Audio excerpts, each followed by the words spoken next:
So welcome back, everybody, to the Blues Focus podcast. I might have messed up on the intro then, but yeah, welcome back to the podcast. I'm joined tonight with Jamie and Zach. Hello, boys. How are you? Hello, all good? Hello. Yeah, good, man, good. We have to try and keep Jamie's passion on a certain subject a bit tight for tonight because a certain somebody didn't get a certain inform this week, which he might be a little bit frustrated with. Which, you know what, we'll get this out of the way. Jamie, release your anger onto the world. It's now 7:30 at night. The initial hour and a half of rage has now left me. I just think it's absolute bollocks that a centre half scores 2 goals, keeps a clean sheet, and doesn't get an inform on FIFA. Honestly, it's okay. That's fine. Do you know what I mean? Like, you can't give us 2 informs in the same game, can they? I suppose. Well, they do for other teams, you know. Yeah, well, But that's I'm sure if he was a Man United player or a Chelsea player, he would have got it easily. Absolutely, yeah. My first initial thought was, if that was a fucking Bristol player against us on Saturday, he'd have an inform. Yeah. Unfair, innit? Unfair. What a card it would have been as well. What a card it would have been. Got like 80 pace already, 80 physical. Oh well, there you go. So you two need to inform me about the modern FIFAs because I've got no idea about them anymore. Since I've stopped playing it in 19, I don't know anything about Ultimate Team anymore. It's like all these different. Yeah. No, pace is still the big issue. Like that's always. Yeah, it always is. It's always the most annoying thing. It's what is it? It's the links between 2 different players. I know chemistry, but I don't know the ones that have been updated recently. It's changed this year. It's like it goes on leagues now, so you can have, as long as you've got 3 players from the same league anywhere on the pitch, they get a little chem boost. And oh, I see. Right. Yeah, it's quite good. It's better. Yeah. Well, that's peculiar. I don't understand the EA. They're like, when they first introduced Legends, they had like chemistry with nobody except for like if you're in your same nationality. Now they get chemistry with everybody. It's not fun. I know. It's all over the shop. All over the shop. It's mental. But let's get this back to Birmingham City. You know. Yes, let's go. So yeah, look, we've already kind of done this podcast. We had to re-record it, unfortunately, due to some audio errors. But that's all fine now. We've all got them sorted. We won't mention somebody who messed up. Don't know who that was, guys. Don't know who that was. It sounded fine on the recording when we were doing it. Literally, we were all talking to each other, but then as soon as it comes through the recording, it just sounds. I know. Typical, isn't it? Honestly, I think we just blame Lee Camp. Yeah, Lee Camp's fault, and Doy's as well. Doy's fault as well. All of them. Oh my god, honestly. Right, so let's talk about the Blues and not Lee Camp because Lee Camp's a legend. You can't talk about Lee Camp. That's absolutely disgraceful. That's ridiculous. Yeah, Bristol City. Don't mention EA again, all right? So we've already talked about I've let it go now. Yeah, right. So, I mean, like, where did that performance come from? Like, that was a bit magical, wasn't it? To be fair, I think there had to be an obvious bounce back from Wednesday. Like the Borough game, like we said before, it was a draw would have been the fair result against Borough. It was a very nothing kind of happened game. We'll try and skim over Borough very quickly because I'm still very angry that a red card wasn't given. Hogan was definitely taken out and he was 100% for on goal and he was last man. And did that change the game? 1,000,000%. But I think, we looked tired. And I think we said that the other day, didn't we, lads? Like, tired is the word you'd use for that performance. We just looked out of ideas. Yeah, I 100% agree with you. I think the Middlesbrough game, it's not the worst game I've seen us play this season. I've certainly seen us look a bit ropier. I thought in front of goal we looked pretty poor, which is a real shame given how we looked against the likes of Baggies and obviously in the Bristol game. I think it's frustrating really with that red card or yellow card. It could have changed the game. Who knows? I think you're right. I think a point for each side would have been fair there. I think given that Middlesbrough had just sacked their manager as well, shows that probably we should have come away with at least a point. But at the end of the day, our recent run of form has been fantastic. For me, I wasn't too disappointed with that one. I was more disappointed with games like Wigan and everything, and Rotherham, games like that where we've been poor prior to them, teams we really should be beating. Because don't get me wrong, Middlesbrough still have a decent team on paper, to be fair. And obviously away from home, it was never going to be a walk in the park. It was never going to be easy. But I've certainly seen worse Blues performances, and I've certainly been more disappointed. But there you go. Mm. Yeah, it was disappointing to sort of see the scores because obviously I couldn't watch the game on Wednesday nights, but I thought a draw would have at least been fair, even on the form. Knowing we were going into the game, it was like, we've messed up a little bit there. We could have come away with those 2 games with 6 points instead. We've only got 3, which it's like it's good, but realistically, we should be trying to push for that a little bit. I was a little bit annoyed that we didn't win that game. But I was more than happy that we won the Bristol City game. So I think we can talk about that one all night. We joked about that the other day, so we could probably talk about that for 4 hours on straight, really. I mean, like, it was just solid, wasn't it, lads? It was just, everybody was just working their absolute easy. And it was just, nothing seemed to go wrong throughout the whole game, which was really bizarre, really. There was no red cards.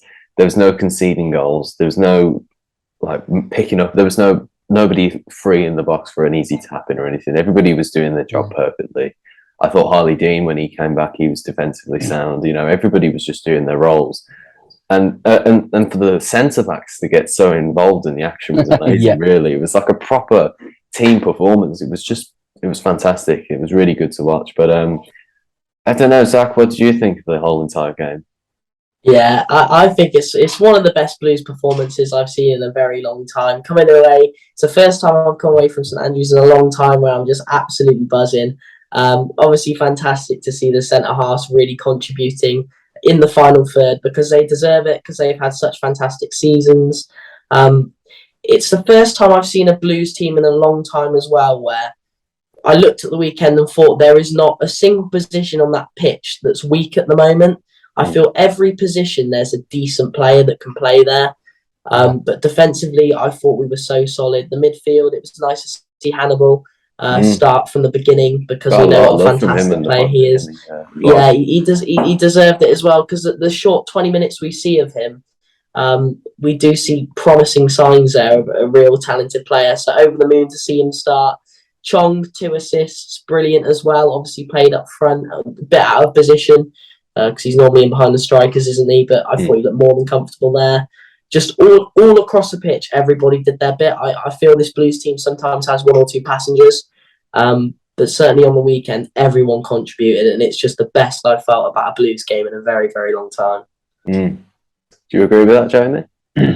Yeah, 100%. I think the whole performance, I can't fault one player. I don't think anyone did anything bad, like you guys have said.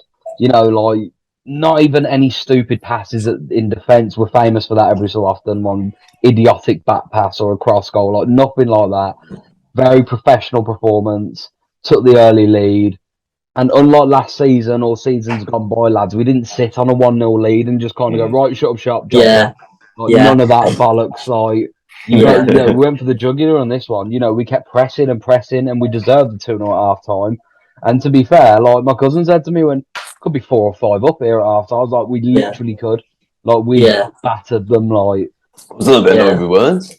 Yeah, would have been nice to see Chong get a goal, or do you know what I mean? Like a few other players get a goal, but we the whole game got 4 in that first half. Yeah. I think the way we've started the game as well, and I've noticed this under Eustace. I think I've said it in a few videos, but we seem to always start games, no matter who we're playing. Really, we start our games on the front foot. Of course, we drop off because that's expected to happen. But the first 5-10 minutes under this Eustace side, we start games really, really well. And normally you do see that drop off in maybe the 25th minute or whatever. But certainly on the weekend, we scored, I think, in the 6th minute. And then I thought to myself, we'll probably play a little more reserved now. We've got quite a defensive midfield. We've got 5 at the back. I do expect us to sit a bit deeper, but we just kept pressing and pushing for that 2nd goal. Then obviously we kept pushing for that 3rd goal. It's really nice to see a Blues team go a goal up. Because I don't know about you guys, every time you watch Blues and we go a goal up, I'm over the moon, but it does scare me because I know the rest of the game is just going to be us sitting back. But at the weekend, we really didn't do that. We pushed for that 2nd, we pushed for the 3rd, and it's just nice to see some decent attacking football from a Birmingham team for once. I think that's a good thing, though, and I've really agreed with a lot of what Eustace has done tactically since he's come in. I believe that you should go on the offensive in the first few minutes, because it gets the 100%. team worried. It's what the proper elite teams like. If you watch I'm definitely not comparing the ability as well though. But like, if you watch Manchester City when they played Man United, they were at it immediately, and it's a really smart tactic because if you're at them immediately, you're giving them troubles. You're giving them worries. You're giving them troubles. You've got a lot of them to think about. So if you get that early goal, and it's difficult to bounce back from that immediately. So it takes that up until that pretty much that 30-minute period where they look like a threat again because they've got to get their heads together. They've got to get their fitness and their sharpness back together. So going for the kill early on is great. It's 100%. almost what we did against Watford in a certain way because we took the lead and then we sat back a little bit, but just because we didn't have quite the defensive ability to keep out the goal, and similar with Norwich as well. But when we play against lesser teams like Bristol City, then that we can sit back and we can relax a little bit because they know that they're not as much as a threat as Watford and Norwich are. So it's a really smart tactic. I've really enjoyed watching John Eustace play. I don't know about you guys, but it's been watching his football play out. It's been brilliant. He's been excellent.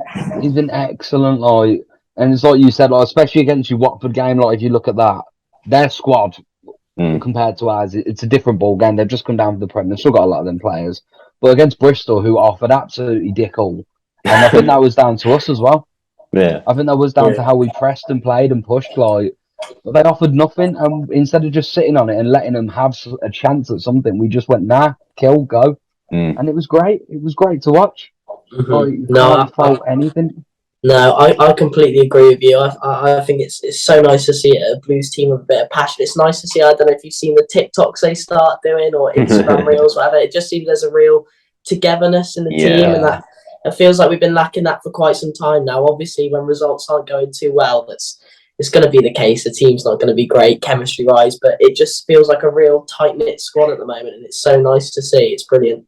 Chemistry. Don't talk about chemistry. We'll go back to no. Instead of FIFA podcasts, back to Bielik, back to but like, if you look, like you said, Zach, like our whole squad, you can't like. We're even got strong positions on the bench now. Like, we're getting strong to get there. Yeah, like George Hall. Oh man, like he's getting better by the game. Hannibal looked great. Like all these young lads coming through. Chong's just going to get better. Like all these players, you're attacking threat when you've got Erling Dini up front and all them players comparing it to Man City and all that. Like, can't do that just yet. You can't do that. None of that. But unless we get a mad takeover, then we aren't going to be on the same level as Man City for a long time. Takeover. Still speaking of takeovers, that's a whole another podcast in itself, isn't it? Like, let's. It's not quite relevant enough to talk about just yet, if that makes sense. It's like we've got a list of things to talk about here. Like, it's not quite relevant enough just to talk about it just yet. But unfortunately, talking about the team, and all the great bonding, I was about to say chemistry again, but the great bonding that we've been getting through the team, it's like with the certain rumours of Bielik going back to Derby. Yeah, that will be a big miss. That'll be a big kick in the teeth for us. I mean, like I did say this on the podcast previously, the one that didn't go out. Thank you, Zach. But I'm joking. Basically, I said on that podcast, we should have bought Bielik in that summer transfer window because now we've got this big issue where he's playing better, so Derby will demand more for him. And I can't remember how much the price was. I looked up on Transfer Market. 3.6 or 3.7. Yeah, that was it. Which, for the money that he's worth, really, at the time, it's not that bad, really. Considering we paid, 2.4 for Chong or something like that? Yeah. Why don't we just pay that extra much money just to go and make him our player? Because now we're in this big war with Derby where we're trying to pinch one of their players, basically. But now that he's been playing better, they might demand like 5 million for him instead in the winter transfer window. So I don't know where to really go from that. I mean, we were discussing about swapping him for Sunjic with him. We called him back on loan from Perth. We worked out, didn't we? Because they're worth the same. They're worth the same value on Transfer Market. Yeah. So Agent Sunjic, I am very glad the pod from the other day didn't go out because I think it would just been me repetitively swearing for 5 minutes about Bielik and Derby and shouting. But I think Derby are being scummy with that. Like, I get it. He's one of their best players, and he's back to full fitness for the first time probably for them for a long time, and they want to push him to the Championship. Yeah. However, they're in financial difficulty. They're taking the absolute piss because they've not followed any financial difficulty. If you look at who they've signed, they've just signed people left, right, and centre, had fun. Like now they're trying to rob Bielik back off us. So, and I think it was a case of that. I think they knew how much we wanted Bielik, and I think they did because they paid, I think, 12 mil for him. I think they probably did try and take the piss a bit and go 8 Yeah. mil, knowing we haven't got 8 mil. Yeah, I completely agree. I think it's a difficult one, really. I can see why they want him back so much because for me, he's been our player this season. He's such an assuring player to have in the midfield, isn't he? I think the cover he gives that already strong back line, there's 5 defenders there, but to have that extra defensive man in the middle and his presence, his ability with the ball at his feet. I mean, he looks 6'1", 6'2", doesn't he? And the way he's able to comfortably pass the ball. Some of the midfielders we've seen and their passing ability is shocking, but he's fantastic both defensively going forward. For me, he's worth triple 3.5 million. He's still at his 12 million price tag from what we've seen of him so far. I think, Tommy, to answer your question, why we didn't sign him, I in my opinion, I think it's probably because he's quite an injury-prone player. He only played a few times for Derby, I think, last season. Because of his injury. He's obviously maybe we didn't expect him to be quite as good as he has been. We know he's a decent player, but maybe we didn't quite know he's a great player. If you know what I mean. Hindsight is a wonderful thing, isn't it? For me, when I heard we were getting Bielik, I was happy with the signing, but I didn't think we were getting a super strong Championship midfielder, and that's what he's turned out to be. It'd be amazing if we could get him now. I highly doubt we have the funds to do it because Derby aren't going to be saying 3-4 million. They're going to be more saying 8, 9, 10 million, aren't they? So it's a tricky one. I'd love to keep him so much, but obviously Derby want to get back to the Championship, don't they? I can see why they're recalling him, to be honest. But I can also see, and I mean, I'm willing to be wrong, but I could also see Bielik just walking back with a transfer request. Like, well, there you go. Yeah. Because he's openly said he wants Championship football. 100%. Yes. This is the thing. Why would he want to take a step down? I don't understand it. He's playing good football. He seems to be enjoying it. Why not challenge yourself in the Championship? There's no real need to, I mean, even club sizes as well. Like, we're just as big a club as Derby. Like, I don't see the lure or the attraction to go back to Derby for him, to be honest. So if Derby were another Championship side, maybe so. But a league down, it's a different world, isn't it? It is a difficult one to sort of pick at, really, because there's so many pros and cons for it all for him as a player. Obviously, he wants to get Championship football, but there again, if he gets Derby promoted, then he'll be another Championship player. He doesn't have to worry about price tags and upsetting his parent club or whatever. But there again, if Derby don't get promoted and then he's stuck with a League One team, then his value will probably go down, and then typical Blues will sign him and it'll be rubbish. So that'll be just he'll get injured first game. It's the way we do it, isn't it?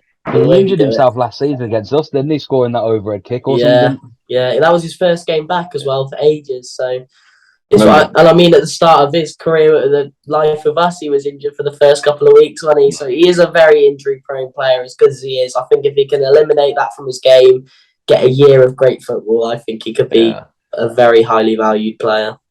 Whoever's decided to make him injury-prone, it's just like a...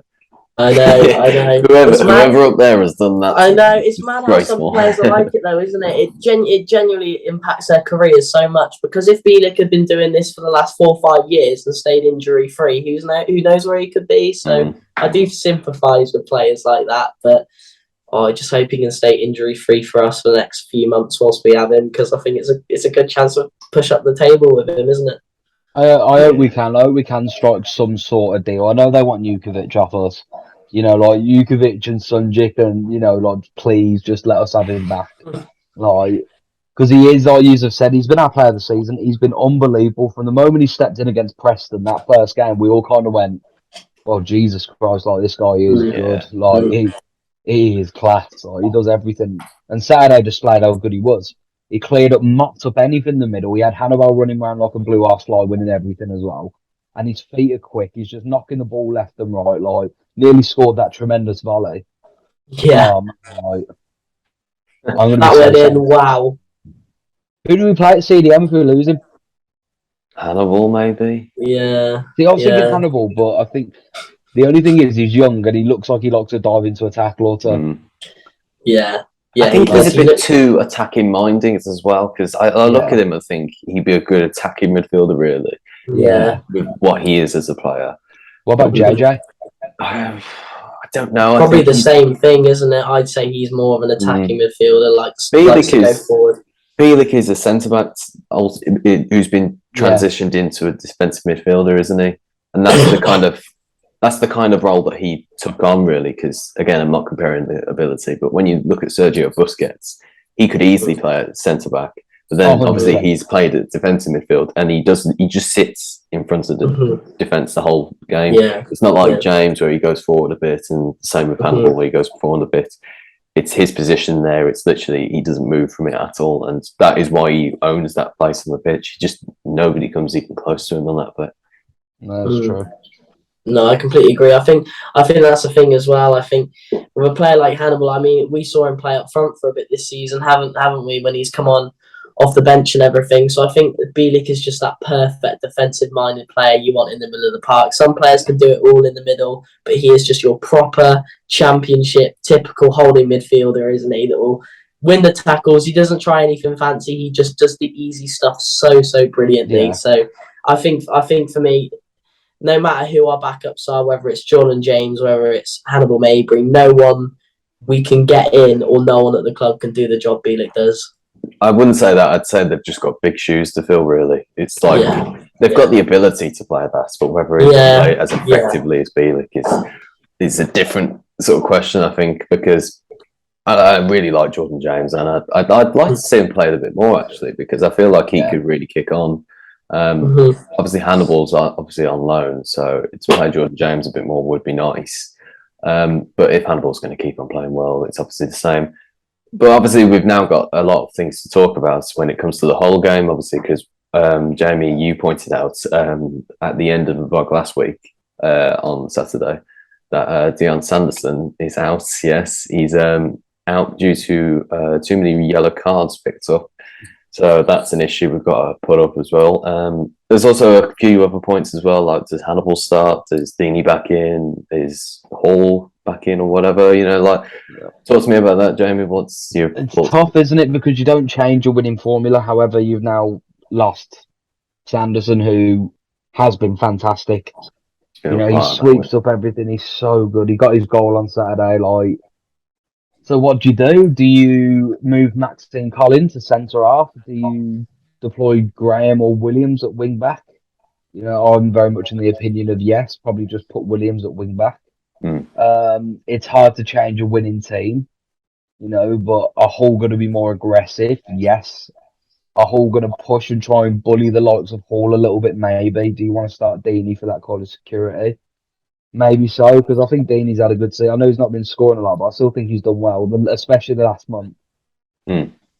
Like, yeah, I agree. I think it's difficult. I think it's a shame. Sanderson's out because of yellow cards, isn't it? It's too many yellows. Yeah, so I mean, I thought at the weekend, I thought Harley Dean was exceptional. I'm so happy he's had a good performance as well. I've always quite liked Harley Dean, to be honest. I think you either love him or hate him at Blues. But for me, I've always think he's done a decent job. He can be prone to a mistake, but I think on the weekend he didn't put a foot wrong, and that's what's so good about him playing in a 5 at the back formation. He's got that bit of extra reassurance. Having Bielik in front of him as well there to protect him, which is brilliant. I think for me against Hull on the weekend, Harley Dean should 100% start. Oh God, yeah. I don't think you can have a performance that good and then drop him. There's no real options. I mean, Roberts is injured at the moment, isn't he? We did talk about Gordon. Gordon injured as well, or Gordon fit? Yeah, I think he's back on grass from what I read. Is he? Right. Okay. Yeah. Okay. And I don't know what you guys think about this because we don't have it in the notes and we didn't talk about it last time. I'd like your opinion. I thought Marcel Oakley over pre-season actually looked very good, and I'm quite surprised he hasn't sort of had an opportunity in the first team. I mean, what do you guys think about that? Do you think he deserves one? When did he last play, Marcel Oakley? He hasn't. So I don't think. I think it was. I don't think he's played a league game, but from what I saw of Marcel Oakley both pre-season and in the cup, I thought he was decent. To be fair. I just wonder though, because when you get players who play in the league, it's a bit of a different one when it comes to that. Yeah. So I think Eustace will probably pick Williams over Oakley. Yeah, I get what you mean though. for I do sure. like Oakley because he does get forward a lot. He I do does, like he his does. pace. Yeah. I just think that there's not much to sort of split them between Williams and Oakley. So I think he would favour Williams, which is a bit of a shame, really, because obviously Oakley was in the team a bit last season. I know he got that goal against Colchester. Yeah. Yes. Yes. Got my So brain I working think, there. yeah, I know that's a good memory. That is, from what I agree with you. I think we've got enough players at the moment where he doesn't start. I think our centre backs are sorted for now, and when everyone's fully fit, I think there's enough. It's a shame there's quite a few options to keep him out. Really, I think this is in terms of depth. I think this is some of the most options we've had as a Blues team. So like we've got backups all over the pitch, haven't we? Really. So I think sort of keeping him out at the moment, really, isn't it? Thing is, though, like with the fullbacks, we could easily rotate anybody into that sort of role. But do we, in a very sort of risky way, do we maybe put Bielik at centre back? Would that be a worry, or would that work? It is definitely an option because he can play there, I suppose. So we've had Dean, Bielik, Trusty on the left, Colin and Longjello. This is the thing because I love Colin as wing back. I think he offers so much. Yeah. My issue is, and I love Harley Dean, but he's not fast. Whereas the reason he'll do so well in that back three, we've got 5/5, is Sanderson and Trusty are quick. Yeah. So they can cover that kind of coming back.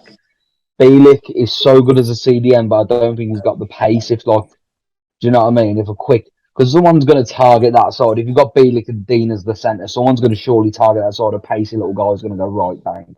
Whereas you've got Colin there, he's got a little bit more legs. I get what you mean, yeah. And he's never he's never done bad as he can. Even a right centre back, he always does a solid job. Yeah, no, I completely agree. I think it's nice to have these options. For me, I think I do like Colin. I agree. Colin is our strongest right wing back at the club for sure, but I also don't mind him at centre back. And it's almost, do you want to sacrifice Bielik in the midfield for him in a more defensive role? I think the option is almost Bielik and Colin. Bielik right centre back, Colin right wing back, or it's whether you play Bielik in the middle, Williams at right wing back, Colin at right centre back. I don't know. For me, I quite like the sound of Colin right centre back, Williams right wing back, or maybe even Graham. Graham's form hasn't been great recently, but maybe Graham right wing back and keep Bielik in the midfield. Or just full send Lecco at right wing back. Do you know what I mean? We're about to Portugal playing in that sort of way. I'd cry. I couldn't watch it. No. I was laughing about that the other day actually when I was in that taxi looking at the lineup. I was just looking down and thinking, "Fucking hell, Lecco's playing at wing back." It was amazing. It was so funny. Oh man, it was mental, wasn't it? When I just remember watching him come on against that Spanish team, and I was like, "He's actually left wing back, isn't he?" Like, he's actually parading down left wing back as well, and he's beating people. Like, what's going on? And he went down in the first minute as well. Yeah, of course he did. Lecco. He got a touch on his back and he went down. I was like, oh, for fuck's sake. For all we know, Eustace could just curveball this and do a back four. I'd love it if he would. It's just the attack. We've talked about this before. It's where it comes to that bit there. It's like the back four and three would work perfectly. It's just the attack then. It's who do we play there? Do we move Chong out wide, maybe? If we did a 4-4-2, I think you'd have to put Chong left wing of course, Graham right wing. Yeah, Bielik and Bakuna in the middle. Yeah, I think that would be a good shout. I think we said this last time, but I genuinely like the 5 at the moment. If it ain't broke, don't fix it. Keep it the same. What I really like about Eustace, though, is he does change a formula that's not working. As we said, Graham's been a bit weaker recently, so he's obviously come out the team. Bakuna can have hit him. I'm a big fan of Bakuna, but he can go quiet in games sometimes. So nice to see Hannibal playing. Like we said, under both Bowyer and Karanka, we certainly saw 2 very stubborn managers. It didn't matter the formation, it didn't matter the players on the pitch. It'd be the same every week, regardless of how it was doing. So it's nice to actually have a manager when things are going wrong and not quite right. He does mix things up. So that's really good to see, isn't it? when it's all falling apart and you conceding goal after goal called Mikel San Jose has missed 4 interceptions and he still Oh, I starts every week. know. Oh. Yeah, But gone he are them came in days. with so much promise, didn't he, San Jose? And just never lived up to it. But yeah, that was horrible to watch, wasn't it? That Oh, it's lockdown just football, brutal. honestly, I just. Oh, it's a nightmare. I nearly just, I think there was about 4 or 5 times. Obviously, I'd never stop supporting Blues, but the amount of times I said to all my lads, like, I'm a Solihull Moors fan, boys, you know. Like, I'm fully done. Like, I don't think anybody would have been, it would have, been looked down upon had they stopped supporting football after that, because that was torture. That was such an. I remember there was one advert in the advert break in the Blues TV ones where it just went AMG Logistics. They just read out like this PowerPoint and like you could forget. I know. That was a horrible time. To be fair, I think we're all quite lucky we missed the Karanka era in the stands, aren't we? And I wish we were there. I think he would have been gone quicker because he would have been booed the fuck out of it after about 4 games. Get out, like. Oh God, anything but watching Blues TV. I might have just given up on football altogether. It was the audacity of when we actually took the lead and he decided that he was going to take 2 wingers off to drop a centre mid and a CDM on the pitch, and you were like, and then he shrugged his shoulders like, why have we lost 2-1? I don't know. Yeah, such negative football, wasn't it? Such negative football. It was too negative. Honestly, I'd looked up on Karanka a couple of times on some YouTube videos and looked into him a bit more. I thought, yeah, this would probably work, actually. This was when he first arrived. I thought, yeah, it's good to have a good defensive manager in the Championship. I didn't realise it was going to be that defensive. Like, God, every single time we attacked, it was like, get round the edge of the box and just pass it about progress. Put a lane cross into the box and nobody get on the end of it. It's like, I know. That ain't football. What's this? I know. It just shows the huge contrast in teams. Though we're playing the same formation under Eustace, but the difference in the way the formation is being used. Our wing backs love to go out the pitch. They play so hard. I'm trying to think who our wing backs were at the time under Karanka. Was it Pedersen? And did Pedersen play wing back? But I can't remember now. I'm still convinced Pedersen can't play football, let alone wing back. You're not wrong. But I remember our full-backs in that 5-back, they sat so deep and they never pushed forward. And the few times they it weren't wing backs. Awful. No, it wasn't. It was a left back, a right back, and 3 centre backs. It was a straight 5. Right. It was awful. A straight 5, a straight 4, and a 1, and it's Scott Hogan up top trying to get on the end of every cross. Oh my God! I actually felt for him. He's been fantastic this season. The effort he's been putting in has been like so. Honestly, it's been so redeeming to see. I mean, like, that's what I love about him. Even when he's not scoring, he's giving everything on that pitch. Before, when he first arrived on loan, like, he was just a goal machine. You couldn't get him off the. You couldn't stop him. But then when we actually signed him, or when that sort of lockdown period at the end of the season, he was just like. Couldn't hit a cat's ass with a banjo. It was fucking ridiculous. No. I couldn't believe it. For me, this Hogan we're seeing at the moment, though, as good as when Hogan first came to the club, I remember in his first month, I think he got player of the month and everything. But for me, this Hogan is a much improved Hogan to the one we saw when he first came in. Just because he's doing more than scoring the goals now, he's contributing with assists. He's holding up the ball so well. He just seems to be making more of an impact in games. Yeah. That West Brom game, Hogan and Deeney that night were 2 different strikers. They were unbelievable. But it's nice to see Hogan doing a bit more than just being the player that scores 1 in 3 of his shots. You know what I mean? He's contributing in other ways now. Yeah, exactly. He chases the players down. He gets on top of them. It wasn't like last season under Bowie or any other season where he was just jogging around the front of the pitch. It was like, do something. And now he is. God, you're fantastic now. You're looking really sharp. You could even see it against Bristol. They were shit scared of him. Like, every time one of them Bristol centre back got the ball, he was there. Bang. Yeah, exactly. On the other side, bang, like, just going for it. And the thing is, as well, when he does that, he's in position. Because if they suddenly mess up in the midfield, it's suddenly just straight back to him, and he's in position. Whereas before, where he was jogging about in front, there was a mistake and he would get it. But he'd be like on the fucking wing or something. It's like, mate, come on, move. We know you can be better. We've seen it before. You've scored like 7 goals in 2020. It was mad. Yeah, honestly. How long we got like 5 minutes left. 5 minutes. Hull City predictions. Yes, that's what we can do. Jamie, start us. Go on. 2-0. I'm still sticking with it. We're going to win 2-0. Hogan's going to score, and I don't know who else will score. But I feel like we'll be 1-0 up and we'll just catch them on a break or something. We'll control the game. We play anything like we did against Bristol. We got every chance in the world. You know, I'd love Trusty to get another 2 goals, and then he has. Definitely getting informed then. 5 goals in 2 games. 4 goals, sorry.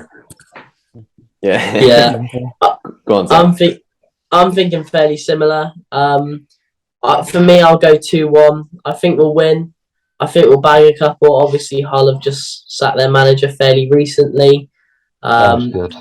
They've got a Stupinan firing. I can see him scoring for Hull because the few times I've watched Hull this season, he does look very good. For Blues, I can see Eustace with sticking with a very similar team to Bristol City, probably the exact same 11. I can see Chong getting a goal because he does look dangerous.